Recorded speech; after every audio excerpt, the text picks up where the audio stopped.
दीनदयाल शर्मा जी करनाल से। श्री श्री हरिवंश गुरुदेव महाराज जी, इस शरीर के पिताजी पंडित जी हैं। लोग बहुत प्रकार का दान भी करते हैं, धन का दान, अन्न का, कच्चा पक्का, सभी प्रकार का दान। महाराज जी, भजन का जो भी प्रयास बन पाता है आपकी कृपा से वो तो सब खर्च ही हो जाता होगा। मन बहुत व्यतीत बहुत तो इसे बच्चा बहुत खतरनाक खेल है। अब ब्राह्मण लोग तो करते ही हैं, ब्राह्मणत्व का, ब्राह्मण का कार्य है अध्ययन करना, अध्यापन, यज्ञ करना, यज्ञ कराना, दान लेना, दान देना, ये सत्कर्म ब्राह्मण के हैं। पर ये जो पुरोहित कर्म है, इसमें अगर असावधानी की जाए तो ये पतन का कारण भी बन जाता है, क्योंकि ग्रहों, नक्षत्रों, सबका दान पुण्य होता है। और हमने अनुष्ठान पूरा नहीं किया, सांगोपांग, जजमान तो जानता नहीं, तो अपराध ही हमें लगेगा। तो बहुत ऐसा होता है कि पंडित जी जल्दी निपटाओ, तो जल्दी निपटावे में जब जजमाने कह रहा है तो नहीं, आप दूसरे पंडित से करा लीजिए, मैं नहीं करूँगा। जो सांगोपांग शास्त्रीय अनुष्ठान है वही करूँगा, और उसके अनुसार जो आप भेंट दे देंगे वो ले लूँगा। अगर अनुष्ठान में आप, तो मैं नहीं करूँगा। ऐसा कौन बोलता है? बोले अभी निपटाया, मंत्र भी पूरा नहीं हुआ, चावल चढ़ाओ, जल छिड़को, ऐसे। तो वो जो अर्थ आएगा वो कहीं ना कहीं हमारे लिए मतलब बुद्धि में फर्क डाल देगा। तो जो पांडित्य कर्म में धन आता है, इससे लोभ प्रवृत्ति और बढ़ती है। यदि हम उसका दशांश दान करें, जैसे 100 रुपया हमें किसी ने दान किया और 10 रुपया एक गोलक में डाल दिए, फिर 100 रुपया है तो 10 रुपया डाल, और जब वो 100 रुपया हुए तो किसी गौशाला में दे दिया, तो बात बन सकती है। ऐसा करना चाहिए, पर प्राय ऐसा नहीं करते। तो हमें लगता है अगर उपरोहित कर्म करे तो सांगोपांग अनुष्ठान करे, और जो दक्षिणा मिले उसका दशांश भगवत कार्यों में खर्चा करे। खुद भगवान का उत्सव करे, संत समागम करे, संतों को भोजन पावे, गौ सेवा करे, ऐसे धर्मार्थ कार्य करने चाहिए, तो नाम जप में उन्नति होगी। नहीं तो फिर वो बुद्धि धीरे धीरे लोभ ग्रसित हो जाती है। ऋषि मुनि सब अनुष्ठान कराते रहे हैं, और ये ब्रह्म ऋषियों का कार्य है करवाना, पर वो अनुष्ठान में चूक कर देते हैं कि जो अनुष्ठान जितना जैसे होना चाहिए सांगोपांग नहीं हुआ, हमने दक्षिणा ले ली, तो वो दक्षिणा हमारी बुद्धि को दूषित कर देगी।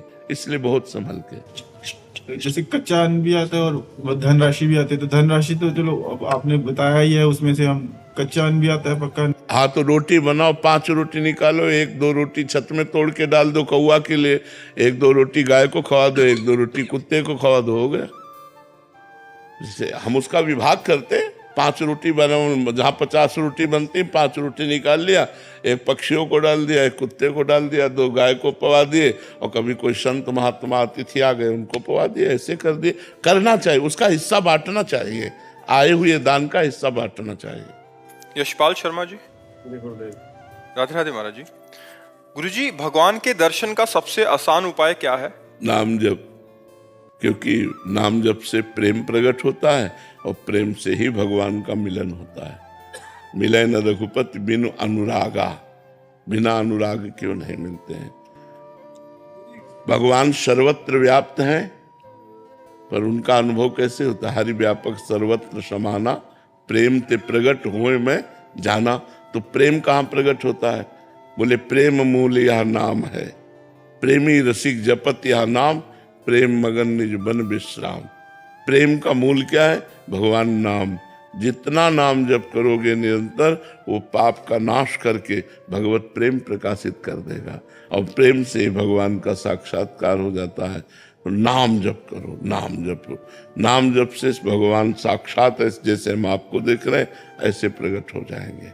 नाम जप करो, भगवान की लीला कथा सुनो, सब में भगवत भावना करो, तो आपका हृदय पवित्र होगा। और भगवान निर्मल मन जब हो जाता है तब दर्शन देते हैं। निर्मल मन जन सो मोहि पावा, मोहि कपट छल छिद्र न भावा। तो भगवान की लीला चरित्र गुणगान करने से, सुनने से, नाम जपने से हमारा मन पवित्र होता है, और मन पवित्र भगवान को प्राप्त करा देता है। समझ में आ गया? राधा रानी का कृपा पात्र होना कठिन है क्या? क्यों? क्योंकि ऐसा लगता है कि वो हमसे बहुत ज्यादा दूर चली गई। नहीं, ऐसे तो भगवान वही राधा रानी वही भगवान है, तो भगवान कहाँ नजदीक दिखाई दे रहे हैं? अगर दूर देखोगे तो भगवान दूर दिखाई देंगे, और नजदीक देखोगे तो सबसे नजदीक भगवान है, हृदय में भगवान है। बहिरंतश्च भूतानाम अचरम चरमेव च सूक्ष्मात् तद विज्ञेयम दूरस्थम चांदिके च तत्। वो बाहर भी है, भीतर भी है, समस्त चराचर भूतों के रूप में विराजमान है। वो दूर भी है, नजदीक भी है। जैसा मानो वैसा ही वो है। अगर मानते हो कि भगवान की कृपा प्राप्त होना बहुत कठिन है तो बहुत कठिन है।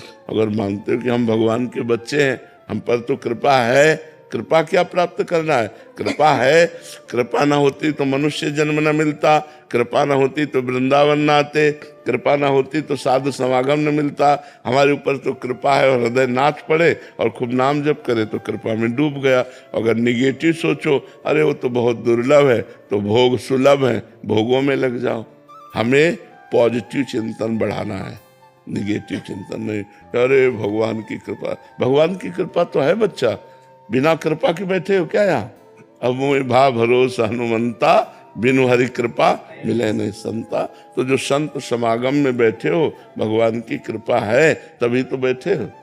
गुरुदेव, आजकल के माहौल में अपने कर्तव्यों का निर्वहन करते हुए क्या मोक्ष की प्राप्ति संभव है? क्योंकि हाँ, उसका उपाय है धर्मयुक्त कर्म होना चाहिए, और कर्म भगवान को समर्पण करना चाहिए, और निरंतर नाम जप का अभ्यास करना चाहिए। कर्म समर्पण और नामाभ्यास से वो भगवत प्राप्त हो जाए। गुरुदेव, मैं सुप्रीम कोर्ट में एडवोकेट हूँ, तो हमें दोनों पक्षों को देखना पड़ता है। अब देखो, ऐसी बात तुमने कही है कि इसमें हम संशय पैदा करते हैं, क्योंकि आप लोग जानते हैं कि हम जिसका साथ दे रहे हैं दोषी है। आपको पता, वो बताएगा, ना बताएगा तो रुपया बताएगा। जहां से ज्यादा रुपया मिलेगा तो रुपया बताएगा ना। अब अगर दोषी को आप बचाते हैं और अर्थ लेते हैं तो मोक्ष कैसे हो सकता है? संशय इसीलिए हमने प्रकट किया, इसीलिए पहले कहा धर्मयुक्त कर्म। अगर पता है दोषी है तो हम तुम्हारा केस ही नहीं लेंगे। जैसे कानून के मुताबिक अगर कोई अपराधी भी है, इवन जैसे आतंकवादी भी हमारे यहाँ आए, उनको भी हम बचाव के लिए वकील देते हैं, तो वो वहाँ कर्तव्य आता है उसका कि अगर उसको दिया गया है कि उसका बचाव करना है। जो देखो, सरकारी बचाव पक्ष देना और धन से बचाव पक्ष देना, इनमें दो में भेद हो जाता है। यदि आप सरकारी वकील हो और सरकारी वकील के अनुसार आपको बचाव पक्ष दिया गया है, तो फिर आपका कर्तव्य बनता है कि आपको जितनी वकालत है वो पूरी लगाकर उसको बचाने की कोशिश। लेकिन अर्थ के विषय में तो हम सावधान हो सकते हैं कि एक आदमी गलत का आचरण करके आपको 50 लाख देता है और एक 5 लाख भी नहीं दे सकता है। हमारे वकालत की सार्थकता होगी कि हम एक निर्दोष आदमी को बचा सके। कुछ होते हैं जिनका पेशा होता है, जिनका कार्य ही होता है मुजरिम कोटि का, ऐसे लोगों का साथ नहीं देना चाहिए और धर्म से चलना चाहिए, तो भगवान कृपा करेंगे। नहीं तो बहुत मतलब धर्म का सूक्ष्म स्वरूप है, अपराध बनने में देर नहीं लगती ना। अच्छा, ये वकालत ऐसा खेल है कि इस खेल में मतलब समझ पाना बड़ा कठिन होता है। कोई अपने को वकील से दोषी नहीं कहता कि मैं दोषी हूं। अब वो क्या करे? अब वो उसका पक्ष अगर लेगा और कहीं निर्दोष को, तो धर्म बड़ा सूक्ष्म विषय है, फिर वो अपने को घातक हो जाएगा। वो रुपया, वो संग, वो वकालत, वो अपनी मानसिकता को, अपने परिवार को दुख देने वाली बन जाएगी। तो हम ये प्रार्थना करेंगे जहाँ तक हो सके तो बचने की कोशिश करें ऐसे धन से, ऐसे लोगों के पक्ष से जो हमारी बुद्धि को विकृत कर दे, जो हमें आगे चलकर अशांति प्रदान करें। हम धर्मयुक्त कोशिश करें। है तो बड़ा मतलब विचित्र इसमें कि हम किससे पूछे कि तुम सही हो कि गलत हो। हर आदमी अपने को सही ही साबित करता है, तभी वो वकील को अपने पक्ष में ले पाएगा। कोई बताता नहीं करते। हाँ, तो इसलिए भगवान का आश्रय लो, भगवान से प्रार्थना करो कि आपको सही मार्ग दिखाते चले। अनुराग सिंह जी प्रयागराज से। राधे राधे प्रभु जी। राधे राधे महाराज जी। महाराज जी मेरा प्रश्न है कि जब हम किसी नए कार्य को शुरू करते हैं, जैसे कोई भी नया कार्य, पढ़ना हो, नाम जपना हो या अन्य कोई, तो शुरुआत में बहुत उत्साह और उमंग जोश रहता है, हम ये कर लेंगे कि और सफलता पा लेंगे, परंतु समय के साथ धीरे धीरे उसमें शिथिलता आने लग जाती है। उमंग उत्साह धीरे धीरे बढ़ने के बजाय कम क्यों होने लग जाता है? हमारे पूर्व के जो अशुद्ध आचरण है वो हमारी उत्साह को क्षीण करते रहते हैं, और जो पवित्र आचरण है वो उत्साह को बढ़ाते हैं। तो हमें चाहिए भगवान नाम जप और बढ़ावें, जिससे हमारे पूर्व के अशुद्ध आचरण, जो अशुभ आचरण है, उनकी जो अधीनता है वही हमको असफलता की तरफ ले जाती है। तो ये असफल करने वाले अशुभ आचरणों की जो हम अधीनता स्वीकार किए हुए हैं, इससे जब तक मुक्त नहीं होंगे तब तक हमें सहज आनंद की प्राप्ति नहीं होगी, उत्साह हमारा प्रतिक्षण वर्धमान नहीं रहेगा। तो हमें खूब नाम जप करना चाहिए। आधा घंटा नाम कीर्तन का अभ्यास करो, बैठकर भगवान के मंदिर में या एकांत में नाम कीर्तन करो। नाम कीर्तन से पाप बहुत जल्दी नष्ट होते हैं। नाम संकीर्तनम यस्य सर्वपाप प्रणाशनम, सब प्रकार के अशुभों का नाश नाम संकीर्तन से हो जाता है। और कुछ स्तोत्रों का पाठ करो, जैसे गजेंद्र मोक्ष स्तोत्र है, राम रक्षा स्तोत्र है। इन स्तोत्रों के पाठ से हमारे अशुभों का नाश होता है। तो ले लो, गीता प्रेस से मिल जाते हैं, छोटे छोटे बहुत से स्तोत्र हैं और बड़े महिमाशाली हैं। नारायण कवच है, इनके पाठ करने से बहुत जल्दी लाभ प्राप्त होता है। और थोड़ा संयम से रहो, ब्रह्मचर्य से रहो, पवित्र आचरण करो, तो अभी उत्साह आ जाए। उत्साह जो नष्ट हो जाता है वो अशुभ आचरणों से होता है, और शुभ आचरणों से उत्साह बढ़ता है। प्रतिक्षण हमारा अगर उत्साह बढ़ने लगे भगवान के नाम में, तो भगवत प्राप्ति हो जाए। सांसारिक कार्यों की तो बात जाने दो। भाव हमारा अपवित्र हो चुका है, इसीलिए निगेटिव विचार हमें निरुत्साहित कर देते हैं। किसी भी मार्ग में हम चलें वो हमें, और कार्य सफलता उत्साह से होती है। उत्साह संपन्न मदीर्घ सूत्रम क्रिया विधिज्ञम व्यसने सुशक्तम सूरम कृतज्ञम दृढ़ सौहृदंच लक्ष्मी स्वयं याति निवासे है। तो उसके घर में स्वयं लक्ष्मी आ जाती है जो उत्साह संपन्न, हर कार्य के लिए उत्साह संपन्न हो। मदीर्घ सूत्रम, कल करना है तो आज अभी इसी क्षण करना है। क्रिया विधिज्ञम, क्रिया के विधान को जानने वाला हो। जो उत्साह संपन्न मदीर्घ सूत्रम क्रिया विधिज्ञम व्यसने स्वशक्तम, अपने व्यापार में, अपने कार्य में, अपने अनुष्ठान में आसक्त चित्त वाला होना चाहिए। व्यसने स्वशक्तम, अगर हमारा उत्साह ही क्षीण हो गया तो फिर हम कार्य कैसे आगे बढ़ा पाएंगे। सूरम, बलवान होना चाहिए। कृतज्ञम, उपकार करने वाले का कृतज्ञ होना चाहिए। दृढ़ सौहृदंच, सबसे हृदय से प्यार करना चाहिए, छल कपट नहीं करना चाहिए। तो कहते हैं लक्ष्मी मैया स्वयं उसके घर में पहुंच जाती है, अर्थात वो श्री संपन्न हो जाता है। उत्साह संपन्न मदीर्घ सूत्रम क्रिया विधिज्ञम व्यसने सुशक्तम सूरम कृतज्ञम दृढ़ सौहृदंच लक्ष्मी स्वयं याति निवास है। तो हम नाम जप करें, नाम कीर्तन करें और गंदे आचरणों से बचें, गंदे दृश्यों से बचें, गंदे लोगों के विचारों से बचें। महंत विराट गिरी जी, जूनागढ़। राधे राधे। राधे राधे महाराज जी। महाराज जी, मुझ अधम पर आपकी बहुत कृपा हुई है, आप ऐसे ही अपनी कृपा दृष्टि बनाए रखिए। आपसे गुरुवर मेरी सामर्थ्य तो नहीं है प्रश्न करने की, पर फिर भी अज्ञानी हूँ, आप ज्ञान का प्रकाश दें। महाराज जी, क्या पंचाक्षरी मंत्र को किसी गुरु द्वारा प्रदान किया गया हो अगर, तो जप करने हेतु उसमें कोई निषेध तो नहीं है? जैसे किसी मतलब अनुष्ठान से नहीं दिया, बट एक संत वेशधारी ने बोल दिया जाओ पंचाक्षरी ये मंत्र है, इसको जप करो, तो गुरु ही हो गए। अच्छा, उसको वाचिक जप में कर सकते हैं? नहीं, मंत्र कभी वाचिक जप नहीं हो, उपांश या मानसिक दो ही होते। मैंने सुना आपके श्रीमुख से, हाँ। पर काफी जगह फैले हो, बहुत ऐसा लोगों को पता नहीं रहता। जैसे हम आजकल मर्जी स्पीकर आदि में भी पंचाक्षरी मंत्र या ये सब अमंगलकारी है, कीर्तन कर रहे हैं। ये सब अमंगलकारी है। जैसे द्वादशाक्षर मंत्र है, पंचाक्षरी मंत्र है, इनका जो कीर्तन करवाया जाता है अमंगलकारी, ये कीर्तन नहीं है। कीर्तन है महामंत्र का करो, श्री राम जय जय राम, इसका कीर्तन करो। और भगवान नाम है, भगवान नामों का कीर्तन करो, मंत्रों का कीर्तन नहीं। महामंत्र का कीर्तन होता है, नामों का कीर्तन होता है, मंत्रों का कीर्तन। ये कलयुग का प्रभाव है कि बुद्धि को ऐसा मलिन किए हैं कि पंचाक्षरी मंत्रों का कीर्तन करवाया जाता है। द्वादशाक्षर मंत्रों, ये कहाँ लिखा हुआ है? ये सब मनमानी आचरण है। जल्दी कल्याण हो जाएगा। कल्याण नहीं होगा, अमंगल हो जाएगा।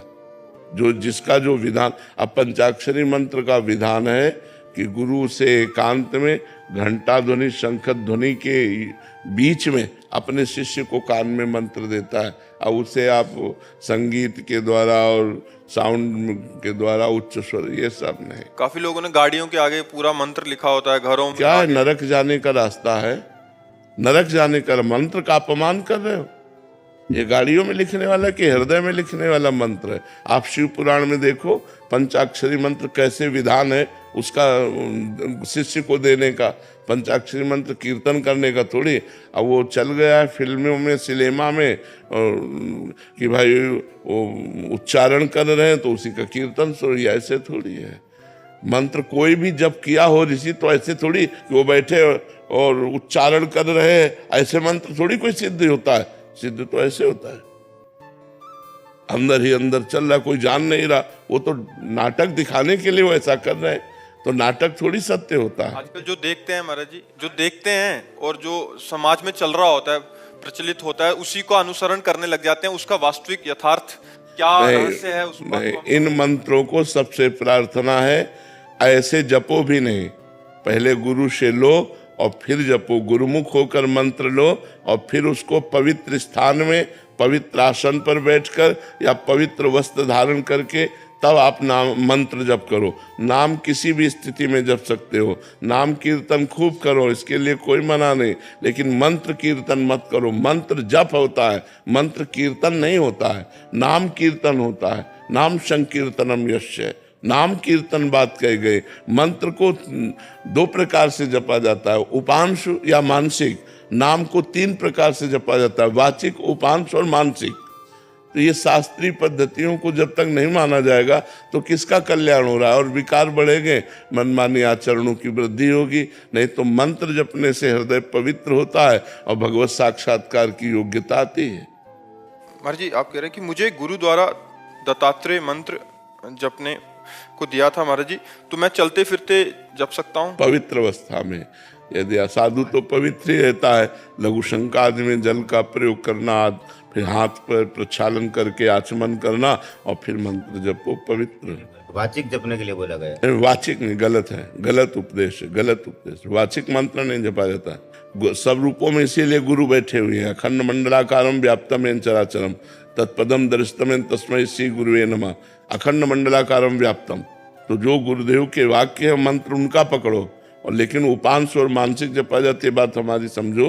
तस्मात् शास्त्रम प्रमाणम ते कार्या कार्यो व्यवस्थित हो। शास्त्र के अनुसार कार्य करना चाहिए, मनमानी आचरण नहीं करना चाहिए। सुगम सिंह जी, कानपुर देहात। राधे राधे महाराज जी। महाराज जी, अनन्य भक्ति के कारण अर्जुन जी को भगवान जी का विश्व रूप का दर्शन हुआ। महाराज जी, अलग अलग प्रसंगों में कह रहे कि आपको देखा गया है कि भगवत दुर्गा जी और भगवान शिव जी की भी भक्ति करते हुए देखा गया, किंतु उनकी अनन्य भक्ति खंडित नहीं हुई। महाराज जी, वो स्वयं अपना अनन्य भक्त स्वीकार किया प्रभु ने। अनन्यता का तात्पर्य महाराज जी क्या है? एक के सिवा दूसरा ना अनुभव में आना। जैसे मीरा जी अनन्य मेरे तो गिरधर गोपाल दूसरो न कोई। जैसे गोस्वामी तुलसीदास जी कह रहे हैं, एक भरोसो एक बल एक आस विश्वास एक राम घन श्याम हित चातक तुलसीदास। चातक की तरह अपने इष्ट में मन लगा लेना। जैसे गोपी जन कहते हैं, उधो मन न भये 10-20 एक हुतो सो गयो श्याम पे को आराधे। अब तुम ईश्वर की महिमा और भक्ति की बात करो। मेरे हृदय में ना ही न रहो ही अमा ठौर। नंदन नंदन अक्षत, नंदन नंदन विराजमान, अब जगह नहीं रह गई हृदय में। हमारा मन तो प्रभु श्री कृष्ण में चला गया, अब तुम्हारा उपदेश कौन सुने? गोपी जन कहती है। अनन्यता का स्वरूप होता है भगवान के किसी एक रूप में एक नाम में आसक्त हो जाना, समझ रहे हो, अन्य ना स्वीकार करना। जो अन्य जब तक दिखाई देता है तब तक वो सही भक्ति नहीं होती। जैसे कृष्ण तो वासुदेवा स्वरमिति, राम तो सीय राम में सब जग जानी, ब्रह्म तो सर्वम खलमिदम ब्रह्म, ईश्वर ईशावास्यमिदम सर्वम यत् किंचे जगत्याम जगत, सब। अगर श्यामा श्याम तो चिद चिद लक्षणम सर्वम राधा कृष्णमयम जगत। अपने इष्ट को संपूर्ण विश्व में देख लेना, यही अनन्यता है। अपने इष्ट में अनन्य रहना, अन्य भावना ना आना। ज्योति जी,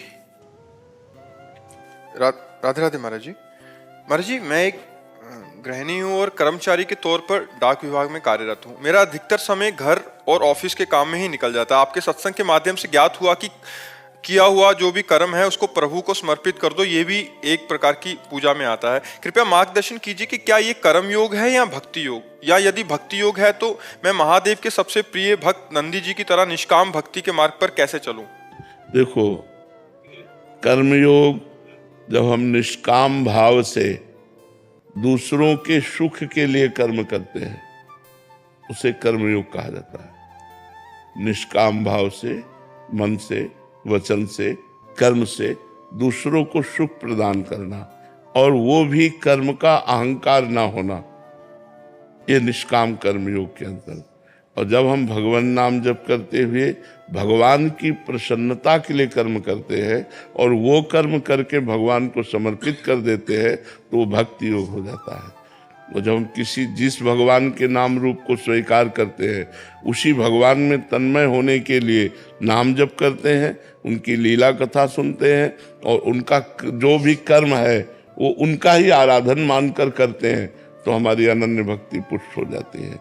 जैसे आप भगवान शिव के लिए कहा तो आप नाम जप करो, जो कर्म करो वो भगवान शंकर को अर्पित कर दो, शिवार्पणमस्तु, और उनसे प्रार्थना करो कि आपके चरणों की अनन्य भक्ति हमें प्राप्त हो जाएगी।